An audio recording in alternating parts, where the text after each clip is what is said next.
good morning. This is your accountancy lecture with Meena Yadav, Commerce Sector. And today we will discuss on the topic of meaning of accounting and characteristics and objective of accounting.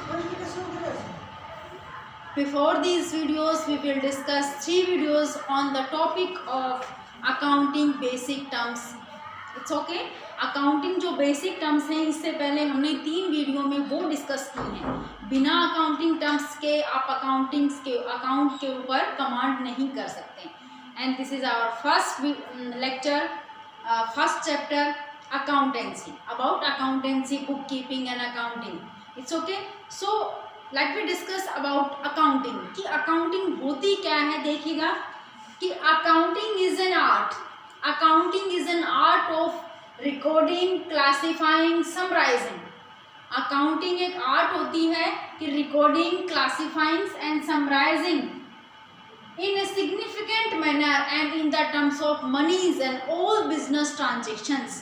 कि business के अंदर जितनी भी transactions होती हैं उन transactions को, वो भी सिर्फ और सिर्फ फाइनेंशियल नेचर की जो भी transactions होती हैं उन ट्रांजेक्शन्स को जिनको हम मनी में कन्वर्ट कर सकते हैं, in the terms of money में कन्वर्ट कर सकते हैं, उन सभी ट्रांजेक्शन्स को एक सिग्निफिकेंट मैनर से रिकॉर्ड करना, क्लासिफाइंग करना, समराइजिंग करना और एट लास्ट में interpretations of result and communications to other parties.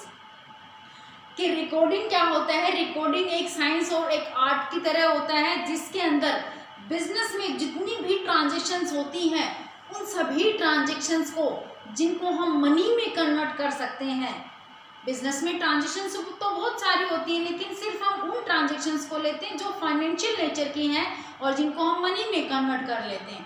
उन सभी ट्रांजेक्शन्स को एक सिग्निफिकेंट मैनर से, एक अच्छे तरीके से रिकॉर्ड करना, क्लासीफाइंग करना एंड समराइजिंग करना और एट लास्ट में इंटरप्रिटेशंस ऑफ रिजल्ट निकालना और अनदर पार्टीज को कम्युनिकेट करना, दैट इज अकाउंटिंग। क्या कहेंगे उसको? Accounting.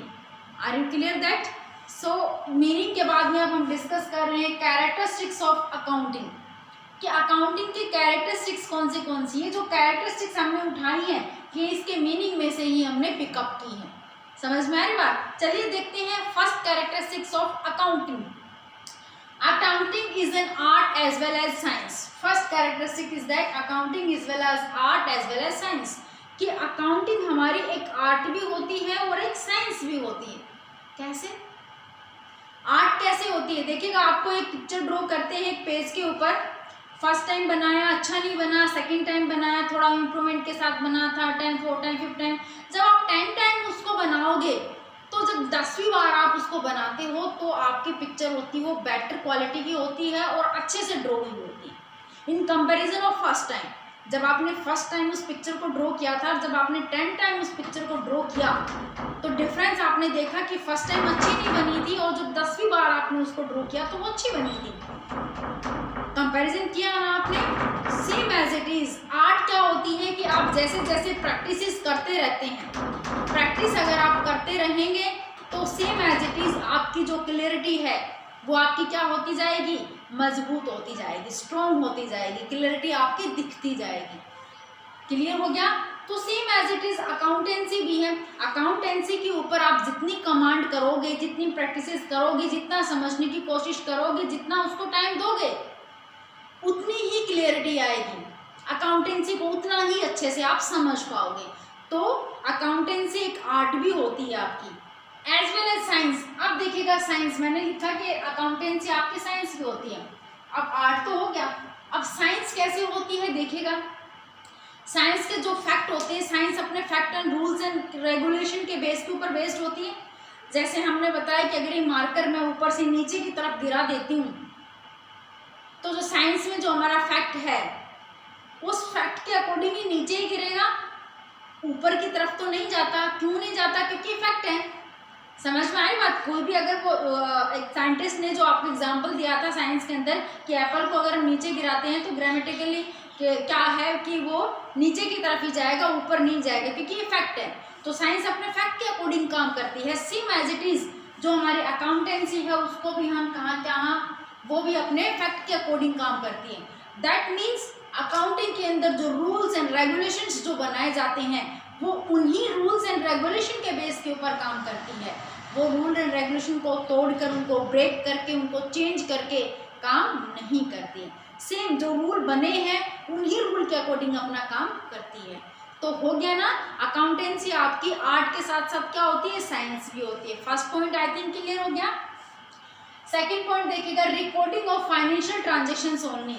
Recording of financial transaction only and only financial transactions we can record in accounting. Financially nature की देखिएगा, फाइनेंशियली नेचर मतलब जो पैसे से रिलेटेड होती हैं, ठीक है। फर्नीचर आया, फर्नीचर गया, सामान खरीदा, सामान गया, तो इसमें पैसा आया भी गया भी, तो ये फाइनेंशियली नेचर की ट्रांजेक्शन है, इसलिए हम इसको अकाउंटिंग के अंदर क्या करते हैं, रिकॉर्ड करते हैं, ठीक है। जैसे the trouble between the sales manager and the production manager. जो सेल्स मैनेजर है, जो प्रोडक्शन मैनेजर है, जो दोनों के बीच में झगड़ा हो गया, झगड़ा होने से लॉस तो हुआ, लेकिन हम उसको कैलकुलेट नहीं कर सकते, फाइनेंशियली कैलकुलेट हम उसको नहीं कर सकते, तो हम उसको अकाउंटिंग के अंदर रिकॉर्ड नहीं करेंगे। समझ में आया कि अकाउंटिंग के अंदर जो ओनली फाइनेंशियल पैसे से रिलेटेड जो ट्रांजेक्शन्स होती हैं उन्हीं को ही हम इसके अंदर रिकॉर्ड करती हैं। किसी मैनेजर के झगड़े को स्ट्राइक कर दी वर्कर्स ने, उसको हम मनी के अंदर कन्वर्ट नहीं कर सकते, फाइनेंशियल नेचर की ट्रांजेक्शन नहीं है, इसलिए हम उनको रिकॉर्ड यहाँ पर नहीं करेंगे। Am I clear that? Yeah, it's okay. Recording in terms of money. Money में कैसे रिलेटेड जो भी ट्रांजेक्शन्स होती हैं उनको हम रिकॉर्ड करते हैं। कैसे? फाइनेंशियल नेचर में से भी जो पैसे वाली ट्रांजेक्शन है, जैसे फाइनेंशियल नेचर है कि हमने 50 मीटर क्लॉथ, या फिर अगर हम कहें कि 50 लीटर मिल्क, ये है तो फाइनेंशियल ट्रांजेक्शन है ना, फाइनेंशियल ट्रांजेक्शन्स हैं ये हमारे पास, लेकिन जब तक हम इनको मनी में कन्वर्ट नहीं करेंगे तब तक हम इन ट्रांजेक्शन्स को अकाउंटिंग के अंदर रिकॉर्ड नहीं करेंगे। समझ में आ रही बात? इनको हम रिकॉर्ड नहीं करेंगे, है तो ये फाइनेंशियल है लेकिन मनी में कन्वर्ट नहीं है, इसलिए हम इनको रिकॉर्ड नहीं करेंगे। रिकॉर्ड क्या करेंगे, मनी में कन्वर्ट करने के बाद कि 50 मीटर जो क्लॉथ था, एक क्या था कि 1 मीटर क्लॉथ की वैल्यू है 10 रुपीज़, तो दैट मीन्स 500 रुपीज़। अब इसको हम अकाउंटिंग के अंदर रिकॉर्ड करेंगे। इसको उठा लेते हैं, 50 लीटर मिल्क है और 1 लीटर मिल्क आता है 50 रुपीज़ में, ठीक है। तो इन रुपीज़ को, रुपीज़ कितने हो गए 2500, इनको हम अकाउंटिंग में रिकॉर्ड करेंगे। क्यों? क्योंकि इन फाइनेंशियल ट्रांजेक्शन्स को हमने मनी में कन्वर्ट कर लिया और देन आफ्टर हम इनको terms of money we can recording transactions only and only in money, पैसे के अंदर, ठीक है। पैसे वाले जो ट्रांजेक्शन है जिनको हम पैसे में कन्वर्ट कर सकते हैं उनको उठा करके अकाउंट में लिख दो, बाकी को नहीं लिखना है। अनदर वन देखिएगा, इसके अंदर आता है classifying, summarising, interpretation of result and communicating. ये मैंने मीनिंग में भी समझाया आपको और सेम एज इट इज़ ये इसकी कैरेक्टरिस्टिक्स में आते हैं। तो सबसे पहले आते हैं हमारे पास क्लासीफाइंग। क्लासीफाइंग का मतलब ये है कि जो ट्रांजेक्शन्स थी हम उनको सबसे पहले क्या करेंगे, सबसे पहले हमारे पास रिकॉर्डिंग्स आते हैं, ठीक है। तो सबसे पहले हम उनको क्लासीफाइंग करते हैं। क्लासीफाइंग का मतलब होता है जो भी ट्रांजेक्शन्स होती हैं उनको हम सबसे पहले journal entries, books of journal entries इनको हम बोलते हैं, उसमें रिकॉर्ड करते हैं। बुक्स ऑफ जर्नल एंट्री का फॉर्मेट क्या होता है बच्चों, ये देखिएगा, फॉर्मेट इस तरीके से होता है जर्नल एंट्री का फॉर्मेट। ये हमारी डेबिट साइड होती है, ये हमारी क्रेडिट साइड होती है, ये हमारा पर्टिकुलर होता है और ये हमारा डेट का कॉलम होता है, ठीक है। ट्रांजेक्शन यहाँ लिखी जाती है डेट का अकॉर्डिंग। तो कुछ आइटम जैसे सेल्स, जैसे purchase account debit to bank, सामान खरीदा पैसा चला गया, परचेज डेबिट में गया, ये क्रेडिट में गया, 1000 इधर 1000 इधर। तो इस तरीके से जो रिकॉर्डिंग होती है वो हमारी किसके अंदर होती है, जर्नल एंट्रीज। तो जो भी फाइनेंशियल नेचर के ट्रांजेक्शन, फिर उनसे हम आए जिनको मनी में कन्वर्ट कर सकते थे, उन ट्रांजेक्शन को उठाया, फिर उन ट्रांजेक्शन्स को उठा करके हमने जर्नल एंट्रीज के अंदर रिकॉर्ड किया। ये है books of original entry, that means journal entries. Journal entry के अंदर हम इस तरीके से रिकॉर्ड करेंगे इस फॉर्मेट के अकॉर्डिंग, डेट, पर्टिकुलर, डेबिट और क्रेडिट। ये हमारा एक लेजर फॉलो का कॉलम भी होता है, ठीक है। तो इस फॉर्मेट में हम उनको रिकॉर्ड करेंगे, recording in the books of original entries. Then after हम क्या करेंगे, उनको लेजर्स के अंदर रिकॉर्ड करेंगे। लेजर क्या कहते हैं, लेजर। LEDGER, लेजर, लेजर को कहते हैं अकाउंट, अकाउंट्स के अंदर रिकॉर्ड करेंगे। ये जो हमने जर्नल एंट्री में रिकॉर्ड करने के बाद हम ट्रांजेक्शन्स को कहाँ रिकॉर्ड करेंगे? अकाउंटिंग के अंदर।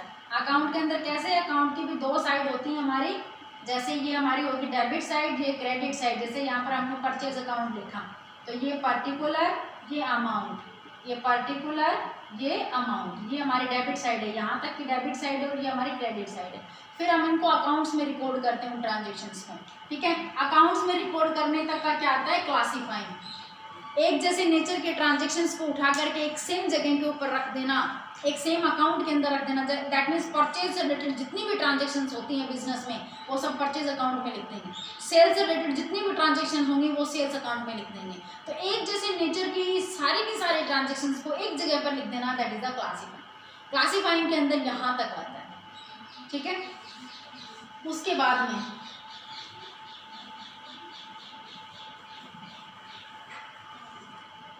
में अब हम बात करते हैं क्लासीफाइंग के बाद में आता है समराइजिंग।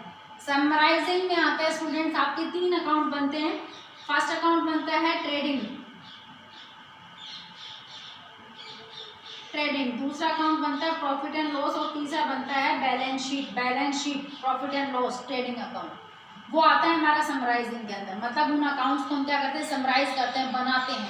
ये तीनों अकाउंट जो होते हैं वो साल के आखिर में 31 मार्च को बनते हैं। जब साल खत्म होने वाला होता है ना 31 मार्च को, तो उस दिन अकाउंट्स लोग क्या करते हैं? बिजनेस पर्सन अपने अकाउंट्स को क्लोज करते हैं, और क्लोज करके ये तीनों अकाउंट मेंटेन करते हैं। क्या आता है? समराइजिंग के अंदर, ठीक है। समराइज कर ली पूरे साल की ट्रांजेक्शन्स को उन्होंने इन 3 अकाउंट्स के अंदर। देन आफ्टर आता है इंटरप्रिटेशन ऑफ रिजल्ट। रिजल्ट का मतलब होता है अब इन तीनों अकाउंट को जब हमने समराइज किया, बनाया, तो रिजल्ट भी निकलेगा। ट्रेडिंग अकाउंट के बनाने से आएगा हमारा ग्रॉस प्रॉफिट या फिर आएगा gross loss. Profit and loss account बनाने से या तो आएगा हमारे पास नेट प्रॉफिट या फिर आएगा नेट लॉस। और बैलेंस शीट को बनाने से financial position of any business. ये आता है interpretation of result. That means in account से हमने क्या निकाले? रिजल्ट निकालेंगे, या तो ग्रॉस प्रॉफिट या ग्रॉस लॉस, या नेट प्रॉफिट या नेट लॉस। या इस बैलेंस शीट को बनाना चाहते हैं किसी भी फर्म की फाइनेंशियली पोजीशन कि असेट्स ज़्यादा हैं या फिर लायबिलिटी ज़्यादा है, क्या पोजीशन है बिजनेस की साल के आखिर में, ठीक है। नेक्स्ट नंबर पे आता है कम्युनिकेटिंग। दैट मीन्स जो रिजल्ट हमने निकाला है वो अनदर थर्ड पार्टीज को क्या करना? कम्युनिकेट करना, बताना। वो डेटर्स भी होते हैं, क्रेडिटर्स भी होते हैं, एम्प्लॉय भी होते हैं, डायरेक्टर भी होते हैं, गवर्नमेंट भी होती है, बैंक भी होते हैं। उन सभी लोगों को हमने क्या किया? अपना जो रिजल्ट हमने निकाला था उस रिजल्ट को अनदर पार्टीज को क्या कर दिया? कम्युनिकेट कर दिया। That is clear. ये थी हमारी कैरेक्टरिस्टिक्स, ठीक है। चलिए अब हम डिस्कस करते हैं इसके ऑब्जेक्टिव कि अकाउंटिंग के ऑब्जेक्टिव क्या है। ऑब्जेक्टिव सिंपल से ही है बेटा। ऑब्जेक्टिव मतलब हम क्यों बनाते हैं अकाउंटिंग, क्या पर्पस है इसके? To ascertain to keep a systematic record of business transactions. एक बिजनेस के अंदर एक साल में जितनी भी ट्रांजेक्शन्स होती हैं उनको एक सिस्टमेटिकली तरीके से रिकॉर्ड करना, डेट के साथ में जर्नल एंट्री में रिकॉर्ड करना, नरेशन लिखना, एक जैसे नेचर की ट्रांजेक्शन्स को हमने अकाउंट या लेजर में लिखना, फिर उनको समराइज करना, तीनों अकाउंट बनाना, फिर रिजल्ट निकालना। दैट मीन्स अकाउंटेंसी के अंदर जितनी भी ट्रांजेक्शन्स होती हैं उन सभी को एक सिस्टमेटिकली रिकॉर्ड करना, अच्छे तरीके से रिकॉर्ड करना, इसीलिए हम क्या करते हैं? अकाउंटिंग बनाते हैं। देन आफ्टर आता है to calculate the profit and loss. Profit and loss calculate करने के लिए अकाउंटिंग क्यों करते हैं हम? कि ताकि साल के आखिर में हमें पता चले कि हमारा बिजनेस में लॉस हो रहा है या प्रॉफिट हो रहा है, ये जानने के लिए हम अकाउंट्स बनाते हैं। Then after to ascertain the financial position of any business. Financial position of any business that means ये नेट प्रॉफिट और नेट लॉस से ऊपर का पॉइंट है। बच्चों जब बैलेंस शीट बनती है ना, बैलेंस शीट जब हमारी बनती है, देखिएगा बैलेंस शीट का फॉर्मेट मैं आपको बताती हूँ। बैलेंस शीट का फॉर्मेट इस तरीके से होता है। ये हमारी है बैलेंस शीट। बैलेंस शीट का फॉर्मेट इस तरीके से होता है, ये देखिएगा। यहाँ सारी की सारी हमारी लायबिलिटी होती है, यहाँ सारी की सारी हम एसेट्स लिखते हैं। ये अमाउंट वाला कॉलम होता है, ये अमाउंट का, इधर सारी की सारी लायबिलिटीज, इधर सारी की सारी एसेट्स। ये दोनों साइड ना ऑटोमेटिकली इक्वल आती हैं, ऑटोमेटिकली। तो फाइनेंशियल पोजीशन जानने के लिए हम बैलेंस शीट बनाते हैं कि बिजनेस के अंदर लायबिलिटीज ज़्यादा हैं या फिर एसेट्स ज़्यादा हैं। जब किसी बिजनेस की लायबिलिटीज दैट मीन्स उधारी अगर ज़्यादा होती हैं तो उस बिजनेस की फाइनेंशियल पोजीशन अच्छी नहीं होती। और अगर एसेट्स ज़्यादा हैं, furniture, land and building, stock, debtors वगैरह अगर ये ज़्यादा हैं तो दैट मीन्स बिजनेस की फाइनेंशियली पोजीशन बहुत अच्छी है। समझ में आ रही बात? तो बिजनेस की फाइनेंशियल पोजीशन को जानने के लिए भी हम अकाउंट बनाते हैं, अकाउंटिंग बनाते हैं। ठीक है। Process of the business year two year, हम ये जानने के लिए भी बनाते हैं अकाउंटिंग कि हमारे बिजनेस की प्रोसेस क्या है, हर साल हमारा बिजनेस ग्रोथ कर रहा है या फिर डाउनवर्ड की तरफ आ रहा है। दैट मीन्स हमारे बिजनेस में प्रॉफिट की, फाइनेंशियल पोजीशन की क्या कंडीशंस है, वो ईयर टू ईयर हमारा बिजनेस ग्रो कर रहा है या फिर डाउन आ रहा है।